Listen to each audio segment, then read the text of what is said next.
How's everybody going? So far we have, to give a synopsis of what's taken place, so we have 5 Atheism Reviews videos in the shoe. Today we've made a new Atheism Reviews display stand to give a feel for the theme of the show. A lot of people think atheism is nihilistic, where people believe in blind random chance.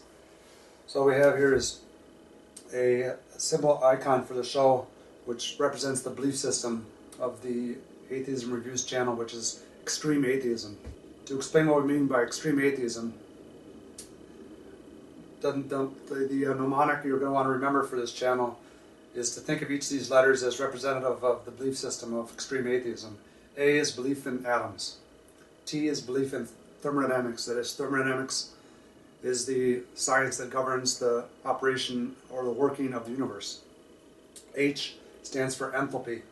Enthalpy, according to thermodynamics, or what's called the Rossini hypothesis, is that enthalpy governs in any social system.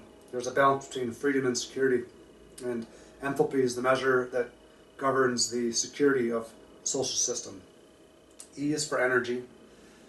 Everything you see around us can be boiled down to energy, or transformed into matter.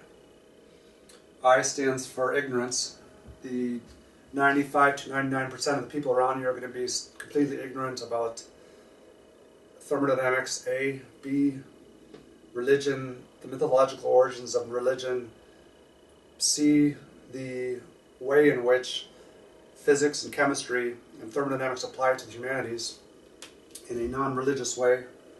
S stands for entropy, which again comes from the Rossini hypothesis, or specifically Frederick Rossini's 1971 Chemical Thermodynamics in the Real World, which states again that freedom and security in any given social system is based on a compromise between enthalpy and entropy.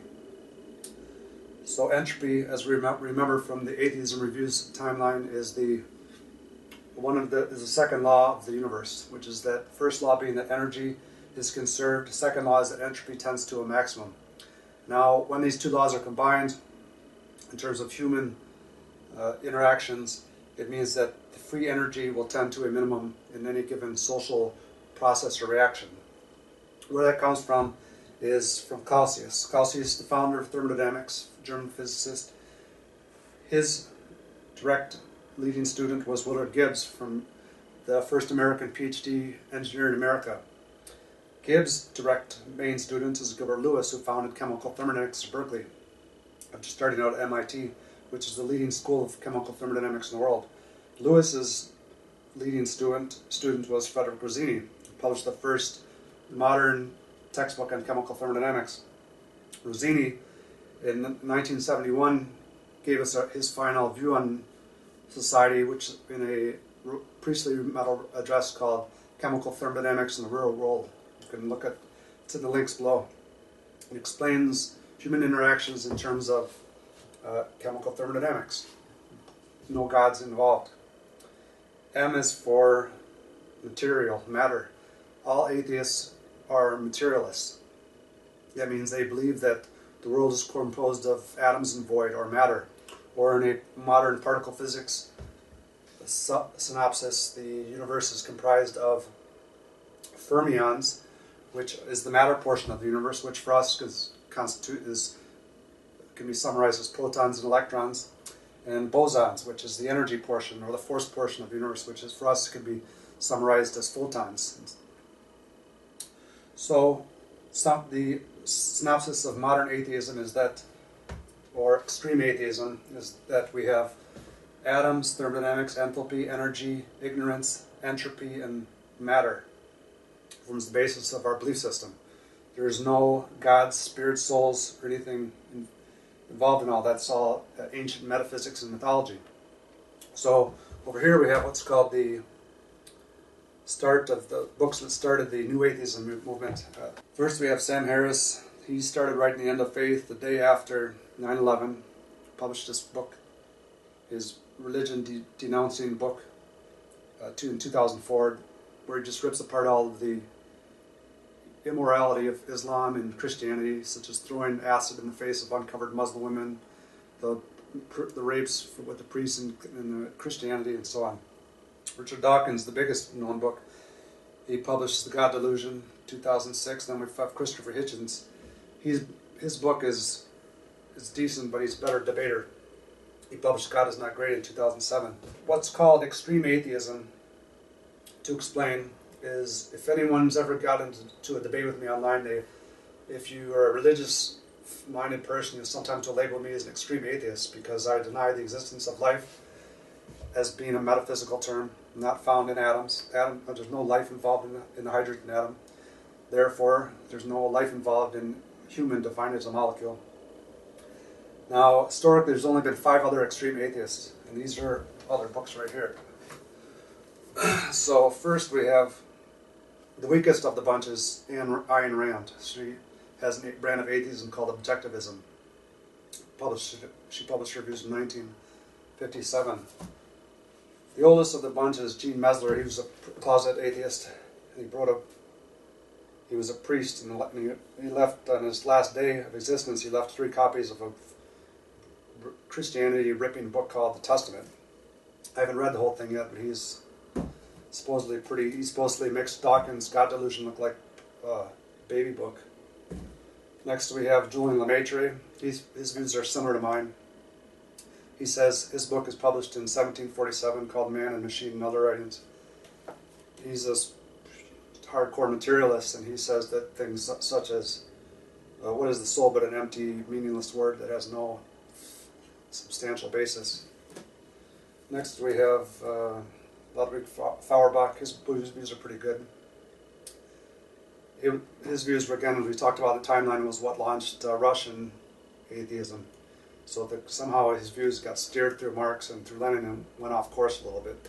But the stuff in here is still pretty good. Now the best of the bunch is Ludwig Büchner. He's a German physicist. His views are probably the closest to mine. His book is called Force and Matter, or Principles of the Natural Order of the Universe, with a system of morality based in. So a lot of times you'll hear people talk about how the modern atheist has a no moral system. Actually, it's the reverse of that. The modern religion person has an outdated system of morality, and the modern atheist has a better morality system. And to quote,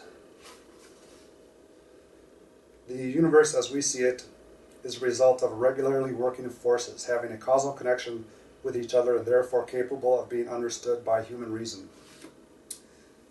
So in Büchner's day, everything was matter and force. No gods involved, no metaphysical concepts. And his views, to quote one of his views, one of his famous quotes is that man reacts with woman just as oxygen reacts with hydrogen. So again, this is exactly this extreme atheism right here.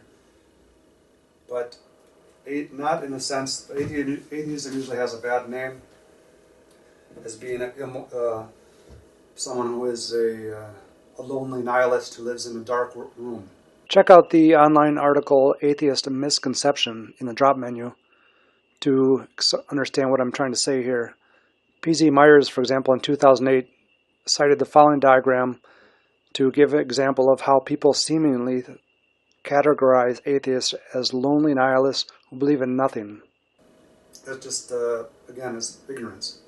So to review, the theme we're going to do on this channel is explain modern extreme atheism, which means extreme realism. You embrace reality. So here's our symbol. The following webpage, which is available in the drop-down, gives a description, an overview of the main extreme atheists of history, myself included. Well, if you want to get your feet wet, because you're not going to be able to, unless you have a degree in physical chemistry or chemical thermodynamics, you're not going to be able to go through Willard Gibbs' books, his on the equilibrium of heterogeneous substances, because it's one of the most, or if not the most difficult publication in science. And supposedly it was said that on the day that James Maxwell died or deracted, that somebody said, "There goes the last person who's the only person who's ever been able to read Willard Gibbs' treatise. But slowly his work's being distilled. If you might be able to get through Rosini's chemical thermodynamics, or you can also read his chemical thermodynamics in the real world lecture, which is in link, if you have some kind of degree in chemistry or you're semi-scientifically literate. Those who aren't scientifically, don't have advanced, haven't taken a chemistry or physics course, you might want to start with these two books. These are examples of atheist Bibles. Nothing to do with like something the devil or demonic work. This is actually an intellectual person who says, yeah, the religion is bunk. So Baron de Holbach, his work was published in 1770, and it was System of Nature, or The Laws of the Moral and Physical World. His book is pretty good. I haven't read it all yet. And this is one from the 13th century, but it's supposed to be pretty decent. It's just been retranslated. So now we're going to take a look at in this video, to get us all on the same page, the top 20 YouTube channels of 2014.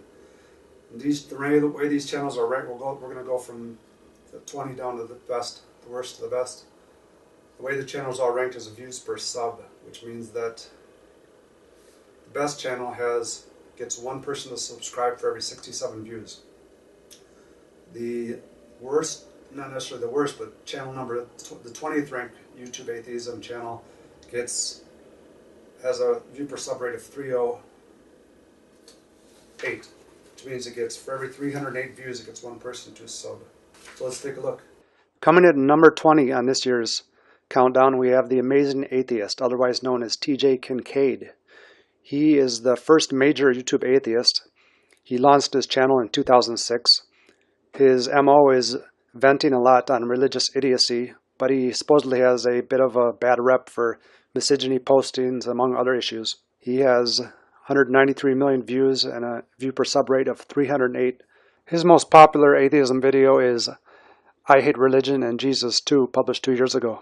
So there's a guy by the name of Jefferson Bethke who just put out a poem called I Hate Religion, but I Love Jesus. And it's getting quite popular. It has over 600,000 views as of the making of this video. By the time I upload this video, it'll probably have over 1 million. And it seems like everyone likes it.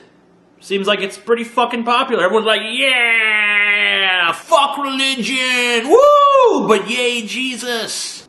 So, let's hear what he has to say.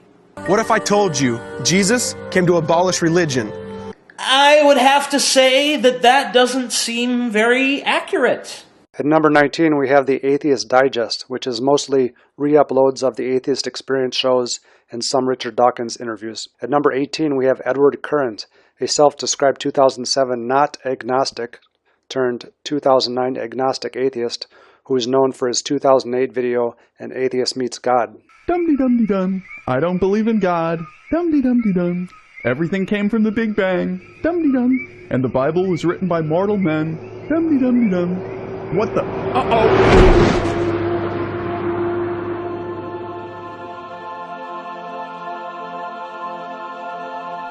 Where am I?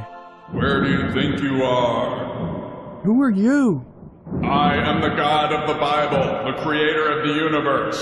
You are here to be judged before me. Am I in heaven? For the moment, according to my all-knowing knowledge, you did not believe in me when you were alive. Explain why. I need to know. Because there was no evidence that you actually exist? No evidence? Did you ever hear of something called the Holy Bible? Do you actually admit that you are an atheist? Well, yeah. As I wrote in the Bible, the only way to salvation is through my Son, Jesus Christ. But I was a good person. I volunteered at a homeless shelter for like 10 years. It doesn't matter. Did you or did you not worship me, the God of the Bible? No? Wrong answer! At number 17, we have English former comedian Pat Condell, who launched his channel in 2007, has about 53 million views. He makes short monologue videos denouncing religion, talking in a seemingly endless manner about politics and religion overlaps. His most popular video is No Mosque at Ground Zero. All you Americans who've been following the Islamization of Europe from afar with horrified incredulity, if any of you are still nursing the cozy illusion that it could never happen in your country, it's time to wake up and rub those sleepy eyes, because the moment of truth has arrived. In case you haven't heard, there's a plan afoot to build a 13-story Islamic center and mosque a few yards from Ground Zero in New York. A plan that's been enthusiastically welcomed by politicians and civic leaders eager to show how tolerant they are at other people's expense. At number 16, we have Thunderfoot, aka Phil Mason, a British debater who has a BS and a PhD in chemistry. He's presently a researcher in food science chemistry, noted for his 42-part video series, Why Do People Laugh at Creationists?, wherein he, along the way, engages in debates with idiocy-level creationists such as Kent Hovind, Ray Comfort, and Casey Luskin. Warning, this video contains footage of a creationist with a retard rating of 48. Unprotected and unsupervised watching of this video may result in frustration. Let me ask you this. Is it impossible for God to exist? The question is malformed. Is it impossible? Is it an absolute impossibility for God to exist? There is, when you say, is it impossible? It is a malformed question. Is it impossible for God to exist? You have a brain that finds patterns, right? Well, we're going to get to that in a second, but what I'm asking is it possible or is it impossible for God to exist? So this is a question about models of reality, yeah? Does reality exist? Seems to be a fairly persistent illusion. Okay. At number 15 is the channel WeFuckingLoveAtheism, launched in 2012. It's an extension of two popular Facebook pages, WeFuckingLoveAtheism, with 250,000 likes, and We Love Atheism. It uploads a random selection of atheist videos.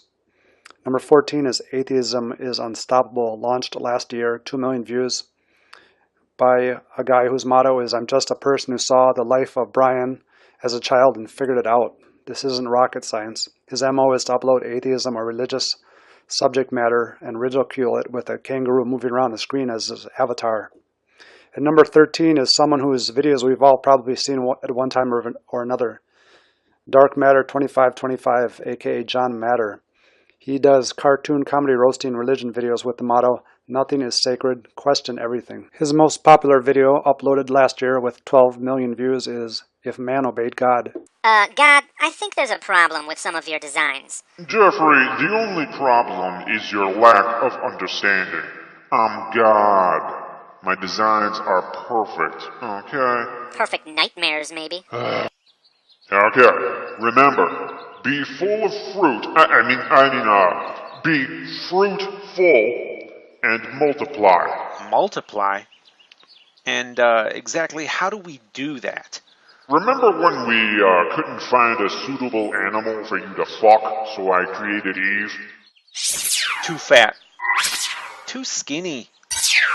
Hello, baby. No! Yeah? Sex. Have sex with Eve here, and in around 9 months, another human being will emerge from her vagina. Holy shit! That sounds like it'll feel really strange. Oh, don't worry. Childbirth isn't painful. Yet. At number 12, we have the Atheist Experience. Launched in 2008, they have 17 million views. It is a Austin, Texas-based call-in talk show wherein the hosts answer questions mostly from believers about topics such as religious dogma, morality, ethics, the application of the scientific method, and so on. The show's leading host, Matt Dillahunty, was a Christian of 25 years who lost his tech job and then decided that since he had enough money saved up, he was going to become a priest and help non-believers. And in this path, first attempted to save his atheist roommate from hell and began to read up on apologetics, atheism, philosophy of science, and so on, and therein himself became an atheist. Let's take a look at one of their episodes. We got Chris here in Austin. Oh, hey, yeah, I would like to know, how do you know God isn't real? Well, have you demonstrated that he is? Well, I mean, in Romans chapter 1, verse 20, it says... Captain Kirk said, what does God need with a spaceship? Yeah. Quoting the Bible's not going to get you anywhere. Human. Quoting, or an alien. Quoting the Bible's not going to get... He was the creation. He wasn't the creator. Quoting the Bible's not going to get you anywhere because you haven't demonstrated why anybody should consider the Bible to be true or authoritative. Why should I care what Romans says? It was written by probably Paul. What do I care what it says? At number 11 is the Thinking Atheist, a 2009 launched channel, 24 million views, that mostly uploads atheism discussions as podcasts. It's run by Seth Andrews, and Andrews here is the interesting story. He was a straight-up Bible Belter Christian raised by theologians, and as a child he was moved out of public schools and into religious schools because his parents found that the public schools were teaching him things or information contrary to his family's religious beliefs. In 1990 he became a radio host, and in 1997 he began to lose his faith when Christian radio singer Rich Mullins was killed during a horrible accident wherein he was run over by a semi. This paused Andrews to think, why would God bring Mullins into superstardom only to take it all away? Then during 9/11, when people asked him to pray for the victims, he came to the conclusion that prayer was ridiculous. In 2004, he discovered Christopher Hitchens' debates on YouTube, and in 2008, he came out as an atheist to his family, and in 2012 published a documentary of his deconversion entitled Deconversion, A Journey from Religion to Reason. At number 10, we have Laura Nielsen's 2008 launched FactVsReligion.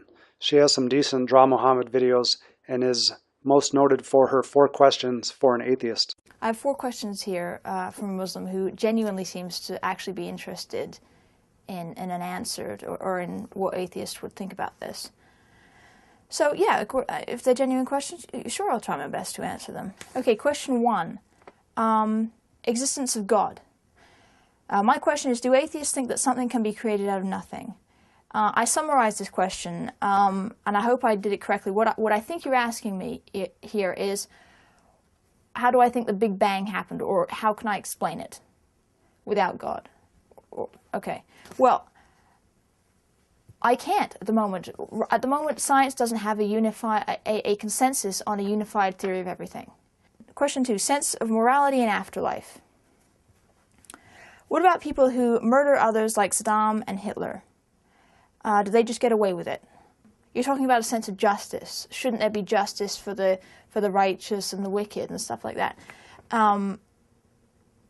What do you think will happen to people who kill and torture others?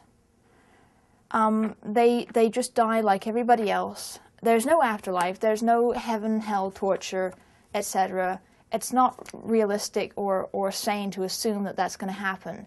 I mean, just because we have a very strong sense of justice doesn't mean that's the way the universe really works. I wouldn't exactly say they got away with it. Let's take Saddam, for instance. He had bodyguards with him all the time.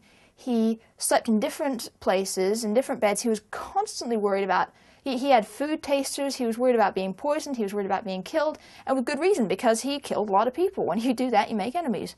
So he lived in constant fear, and at the end, he was hiding in a cave for several years, and when people finally got their hands on him, they hung him. I wouldn't exactly say he got away with anything. Now, let's take Hitler. He cared very deeply about his country, blah, blah, blah, blah, blah, and in the end, he watched it get bombed flat to the ground and spent the last couple of years hiding in a bunker and eventually shot himself. I wouldn't exactly say from his point of view that he got away with it either. And I think you'll find that even though there is no afterlife, no heaven and hell, things do actually tend to work out that way. And I don't want to say it's karma, because I think that the idea of karma is a bit stupid, but it's just common sense. You know, if you go around killing people, then you're going to make enemies. At number 9, we've got a guy who calls himself the Vegan Atheist, launched in 2009. Now, what's cool about this guy's channel is he has a pretty cool intro.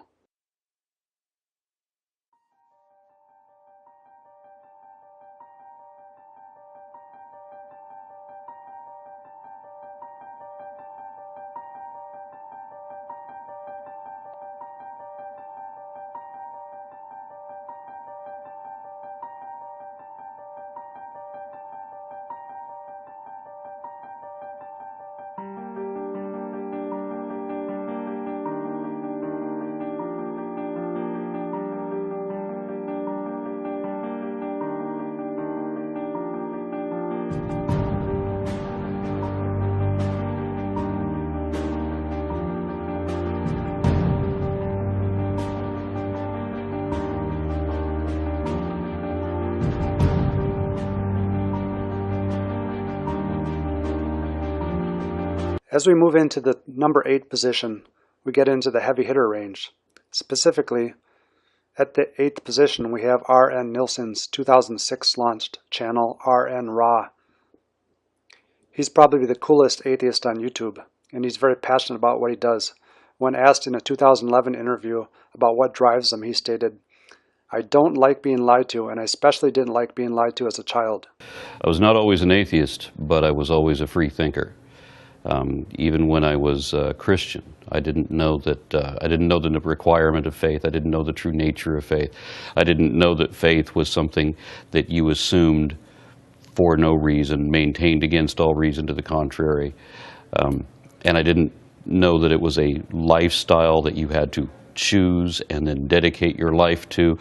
I thought that religion was a category of whatever opinion you happened to hold at that time, and that it was subject to change as necessary. I didn't know that you were forbidden to change your mind by your religion. I didn't know that the religion was supposed to define who you were for the rest of your life and then on. And I just came across a great many false statements, you know, and philosophies that I couldn't side with. And then when I found the actual requirement and true nature of faith, I had to walk away from it. What drives you? I mean, some people, they're skeptics, but I mean, there's something about you. I mean, you started a YouTube page. Where did that fire in your belly come from? What's the catalyst for that? I don't like being lied to, and I especially didn't like being lied to as a child. And for the most part, most of the secular thinkers that I've encountered, truth really is their big issue. When you make a statement, it better be accurate. You have to be able to check the figures, and you can't get away with nonsense. With creation teaching in school, it's all nonsense. And it's not just the stuff that can't be verified, where they make claims that are outrageous, that are without parallel, that are without precedent, that we can't even say that these are possible. We have to assume at the onset that everything is possible. And therefore it's possible that monkeys might come out of my ass. It's ridiculous. You know, I mean, in science, you might hold that things might be possible if they've been shown a precedent that this is possible. Otherwise, there are certain things that we hold that are physically impossible. Not everything is possible until you can prove that it is. And as I said, I just didn't like being fed misinformation. And when I can show that the teacher is wrong, when I can show that the textbook is wrong, and I can get scientific backing to show that these things are wrong, then I shouldn't be taught them. At number 7, we have the channel CultOfDusty by American Southerner Dusty Smith. He has 20 million views, and he gets 1 subscriber for every 107 views. He likes to talk fast and rant about stupid Christian idiocy. Let's take a look at one of his more popular videos. Hey guys, what's up? It's me, Dusty. And some of you might know I moved to Denver recently for business purposes. Anyway, I've been here like 2 weeks already, and this place fucking rocks. Love it. Everybody in Denver has been awesome to me. But I have an apartment right outside the 16th Street Mall in downtown Denver. So I was walking around today. It was a beautiful weekend day, and there was a lot of people walking up and down the 16th Street Mall. And there was a guy there who's a street preacher, and what he does is he stands out there and he yells at people. He's this black guy with a British accent, and he threatens them with eternal torture and damnation and hellfire if they don't join his cult. These people, these people are just trying to walk around, have a good time. In America, we have something called freedom of speech. There's also being an asshole. Being an asshole, coming out here and yelling and interrupting these people's days. We don't want you interrupting them. So I don't have freedom of speech. You have freedom of speech, but you also are being an asshole. Don't you understand that you can both have freedom of speech and be an asshole at the same time? Didn't your parents teach you manners? Not to come outside, not to come outside and scream at people for no reason. I'm proclaiming loudly about ancient fairy tales. You're threatening these people. Are you? What are you saying about God? Are you saying that God's going to send them to hell if they don't believe in your cult? Are you telling me about that? Now it's a cult, right? Hey, it's a cult. So you're just here absolutely to accuse, to mock. Okay. Yes, that's exactly what I'm doing. Mock your religion into extinction. That's exactly where it should be. There's no way you're going to be able to do that. It's already happening. God is more powerful. It's already happening. So you have God doesn't exist. You have no intentions of hearing what Jesus did in my life. I was a Christian for 30 years. I don't give a shit. I know you're full of shit. I know you're a member of a cult, and you're out here preaching your cult bullshit. There's nothing I can tell you. Absolutely. To convince that God has did something in my life. All you have to do is provide evidence. Can you provide evidence? I'm about to. Okay, provide the evidence. Okay. Evidence, please. The Bible's got evidence. The Bible is a book of evidence in my life. The Bible is a claim. That's not the evidence. I will give you what Jesus did for me. That's not evidence. That's there's nothing I can tell you to convince you. You know what evidence is? Here's the scientific purity of evidence. Are you going to allow me to speak? You're just going to keep going and going and going and going. Well, there's no point then. No point. So if it's not going to be a two-way conversation, if it's not going to be a two-way conversation, there's no point. Bye. At number 6, we have Christina Rad. She's a Romanian atheist, vlogger, and blogger. Let's see what she's all about. Hey there. So guess what? On Thursday, November 19th, just a few days before the 150th anniversary of the book, 50,000 copies of this special publication will be freely given out at those top 50 universities. This is a beautiful 304-page, full-color cover edition of Darwin's famous Origin of Species book that will be given away free on the 150th anniversary of the book. So who isn't going to take it and say, thank you very much? In case you haven't heard about this, a very special publication of the Origin of Species will be given away for free. And what I mean by special is that it's gonna have a 50-page introduction to it, written by yours truly, Ray Comfort, the banana guy, or more recently known as Thunderfoot's bitch. Coming in at number 5, we have the 2007 launched channel Evidence 3, made by American Christopher Redford, wherein he goes through a 22-part video series giving an inside, very surreal look at the process through which a Bible-thumping Christian transforms into an evidence-based atheist following entry into college and the learning of the various sciences. Redford's full 22-part deconversion video series is available in ordered number on this webpage, which I'll make available as a link in the drop menu, and which I strongly suggest that everyone watch. To give a sample,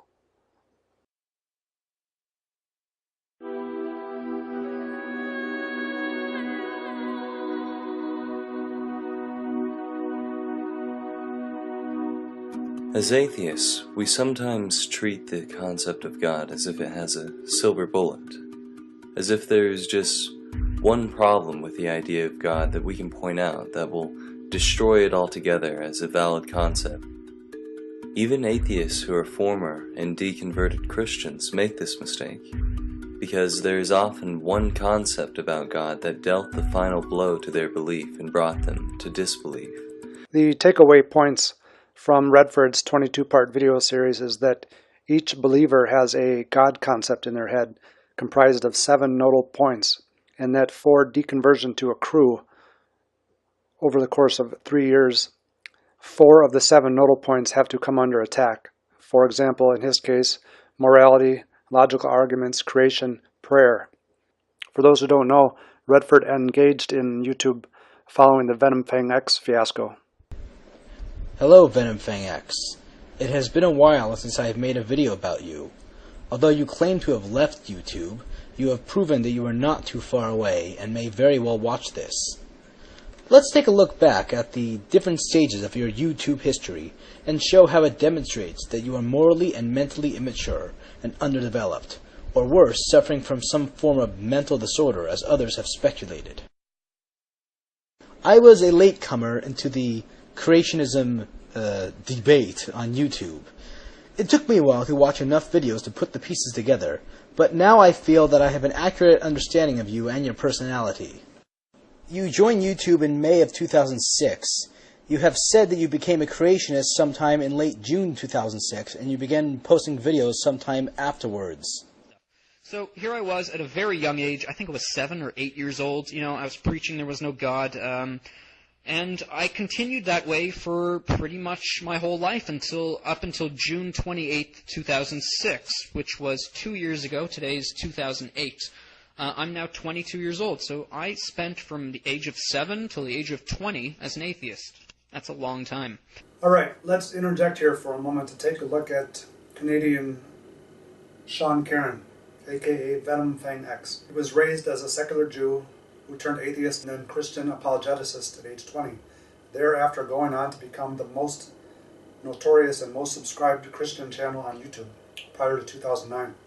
He pissed off a lot of people, both atheists, such as Phil Mason, number 16, JaclynGlenn, who's coming up in the rankings, and The Amazing Atheist, number 20. One of his more notorious uploads is his 2008 argument that the Bible teaches that amputees don't deserve their arms, they deserve to die. Hey guys, today we're going to look at a video that many people have been bringing to my attention. They feel somehow concerned by what it has to say, and I'm here to say this. This video is one of the worst, one of the stupidest videos I have ever seen, ever. This video is called 10 Questions That Every Intelligent Christian Must Answer. Question number 1. Why won't God heal amputees? Where in the Bible does it say God will heal amputees? Alright, so far so good. Sean here is trying to pick apart the why do bad things happen to good people argument by making a literal interpretation of the first pages of Genesis. So let's hear his argument. End of story, right? God never said he would. He doesn't. That aligns perfectly with my definition of God. My definition of God does not say God will heal me if I cut off my arm. Okay? I mean, let's take that through to its logical conclusion. If I break a toenail, I have to be like, God, heal this thing. Or if I cut my hair, I can say, God, grow my hair back. Or, I mean, where does it end, right? Why should God heal amputees? He's the one that allowed you to lose your arm in the first place. So here's the real question. Why do people lose their arms? Well, the Bible answers that in the first 3 pages. Mankind was created in connection with God. Everything was perfect. There was no pain, no death, no sickness. It was great. It was good. However, God gave mankind a choice. Love and obey God, or hate and disobey God. The reason God did that. Forced love is basically rape, and God loves us too much to force us to love him. So he says, choose. So mankind said, okay, and they chose to disobey God. So we have been separated from God, and that's where death and pain and the loss of your arms came in. Alright, so there's his argument, and a lot of people are going to post in and say, oh, this guy's a retard. What kind of Christian would think such a thing? But what it does is give an example of the issue at hand. Namely that we reactively exist in a 21st century social system attempting to steer ourselves in moral judgment using a 1st century morality system, which wasn't written by God, but as Goethe says, was written by wise men of olden days and is merely a rational political institution. So when Sean's talking about the amputee morality problem, it's the same whether Bush bans stem cell research, whether states ban abortion, whether people send Jack Kevorkian to jail for physician-assisted suicide, and so on. The way out of this conundrum is to turn to evolution theory. Now, if we look into Darwin's The Theory of Natural Selection, we see that he cites 3 people who came before him. First, he cites French naturalist Étienne Saint-Hilaire, who published his evolution theory in 1833. Then he cites his grandfather, Erasmus Darwin, who published his evolution theory in 1794. And third, and most important, he cites German polyintellect Johann Goethe, who in 1784 began publishing his metamorphology evolution theory on how not only do we evolve over time, but that we evolve from chemicals, and that from the study of chemicals we can derive our new system of morality, and it better explain things such as divorce, marriage, wars, and so on. In 1809, he postulated that we no longer need to draw our morality from the Bible, but that we can draw our moral principles from what's called the elective affinities, specifically Torbern Bergman's 1775 dissertation on elective attractions, which is the precursor to chemical thermodynamics. So although we can't go into exactly how this new morality system works out, we will quote him as saying that the moral symbols of nature are found in the elective affinities of the great Bergman. So, does God have a moral obligation to heal someone who has sinned against him? Absolutely not. So, why doesn't God heal amputees? Because they don't deserve their arms. We deserve to die. That's what the Bible teaches. Sorry if you don't like that. Anyway, whatever his downsides, Where would YouTube atheism channels be if they didn't have someone to debate with? The following quote comes to mind here. One person with a belief is a social power equal to 99 who have only interests. So, in this sense, we're giving respect due to Sean Caron for speaking his mind. The reason I interject here on Caron is that his upbringing and resulting belief system conflicting viewpoint derived therefrom is indicative of the upbringings and resulting mindsets of over 60% of Americans. In short, from his family he was taught that God created him with a purpose. From public school he was taught via Darwin that he was created by accident and that existence is meaningless. We're going to spend a lot of time in the coming videos to dig into this accident meaningless issue associated with Darwin and evolution. Here's a 2012 clip of Sean describing his upbringing. Hi, I'm Sean Caron. I came to faith in Christ back in 2006. I was raised Jewish in a Jewish family. I was kicked out of my Hebrew school when I was 10 years old for telling the teachers and rabbis that I didn't believe in God. After all, I only spent one day in Hebrew school a week, and the rest of the week was in the public schools where I was being taught evolution. And that theology, or that philosophy, really changed my life. I began to view life as meaningless, that we were just an accident, and I held that view for most of my young adult life, until I was about 21 years old. And at that point, I came to faith because I came across some internet videos which were talking about the creation versus evolution controversy, and I came to believe that evolution was not true by watching these videos. In the seminar, however, the speaker was not Jewish, he was a Christian, and he was telling me about things I had learned in Hebrew school, things like Adam and Eve and Noah's Ark, and stories from the Torah. And so I sat there scratching my head. I was wondering, why is this non-Jewish guy telling me about the God of the Jews and the things that he had done?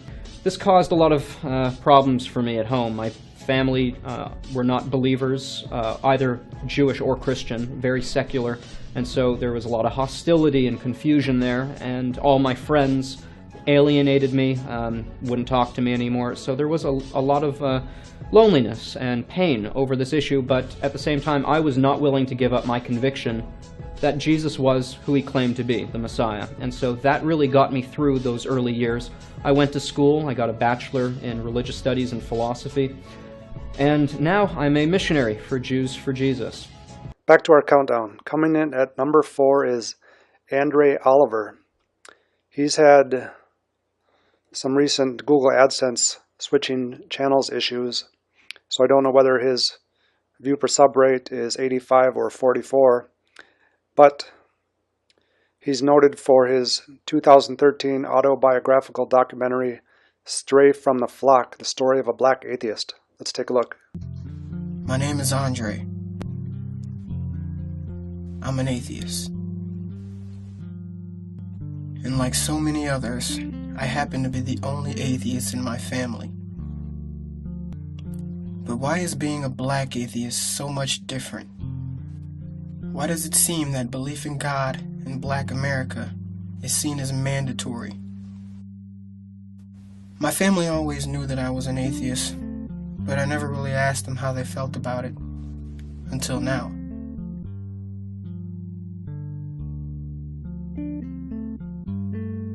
Coming in at number 3 on this year's countdown is American Hemet Mehta.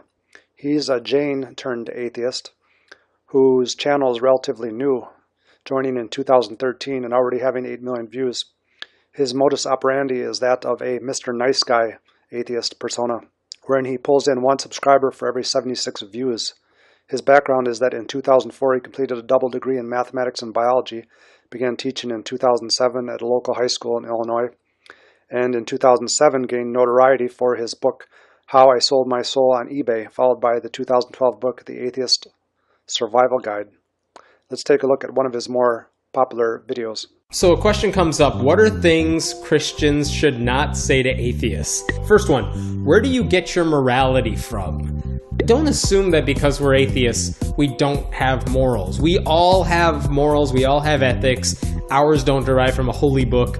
And I would hope that your Bible isn't the only reason you're not out there killing everybody in sight. Do you not believe in anything? Your life must be so empty. It's like, no, I don't believe in God. I believe in plenty of other things, and there's a lot of other things that give my life meaning. Whether it's friends, family, teaching, the kids I work with on a regular basis, talking about atheism and writing about it. Why are you mad at God? Because apparently if I don't believe in God, I must have this deep hatred and I wake up every morning and I curse the sky. Atheists don't hate God. Atheists don't believe in God. Coming in at number 2 on this year's countdown is American JaclynGlenn. She's an LA-based vlogger who just came out as an atheist in 2012 and already has 19 million views. She is interesting in that she has some type of degree in biomedical science, and she uses a mixture of sarcasm and humor to rip on religious idiocy. Let's take a look at her behind the shows interview. I came from a very religious home. I was raised Catholic. I went from kindergarten to senior year in high school, all Catholic school.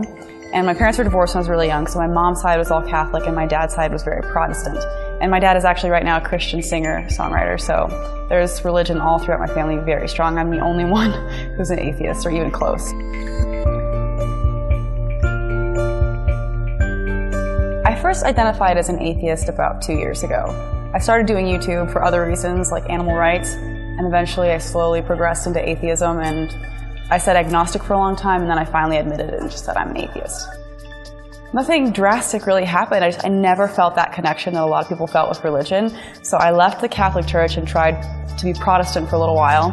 And it still didn't do it for me. And I kept hearing things that were kind of homophobic or against women's rights. And it didn't settle well with me. And I had friends of other faiths. I had a Muslim friend. I had a friend who I had known was gay since 3rd grade. And I heard things, said about them, about, how they were going to end up in hell. And it seemed so wrong to me. It's been hard for my parents to accept me being an atheist. I think mostly because I'm so outspoken about it. I mean, I talk about it all the time on my YouTube channel. It's kind of my life.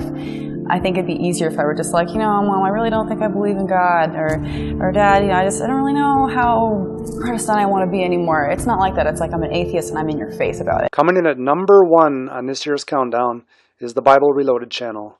3 million views, view per subrate of 67, launched in 2012. It consists of 2 guys, Hugo and Jake, who do atheist podcasts. Their aim is to read through the entire New International Version Bible cover to cover, highlighters in hand, and dismantle everything Christian, along the way touching on related topics such as the new movie God's Not Dead, among other material. Let's take a look at one of their podcasts.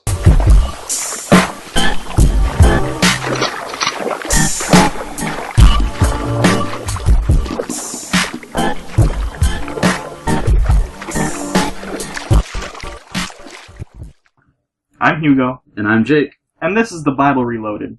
As atheists, we find it interesting how many Christians associate themselves with the religion without a full understanding of the content within their supposedly holy doctrine. Also, we find that one of the greatest weapons an atheist can wield is a superior understanding of the Bible to that of their opponent. Ignorance of the Bible by both Christians and atheists will only drive the wedge further between the two sides. So we have decided to read the NIV Bible from Genesis to Revelations while adding our secular commentary along the way. In the beginning.